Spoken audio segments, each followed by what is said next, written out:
Vandaag ga ik op een 3D doek van 40 bij 40 gieten, maar ik wil wel de swipe gebruiken. Ik ga het proberen en eigenlijk uitproberen of dit iets goeds is, iets leuks is voor een workshop. Of het niet te ingewikkeld is, of voor mensen die absoluut niet weten hoe gieten werkt. We gaan het gewoon zien en proberen en wat het wordt. Ik zal ook even de tijd in de gaten houden, hoe lang het ongeveer duurt. We gaan het zien.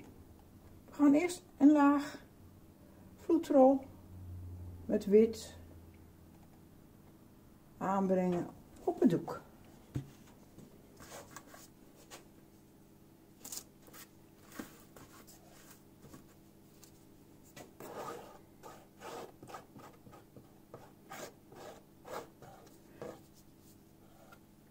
Ik kan het denk ik beter met mijn hand doen.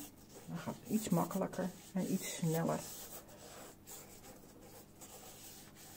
Kan ik ook gelijk de zijkant meenemen.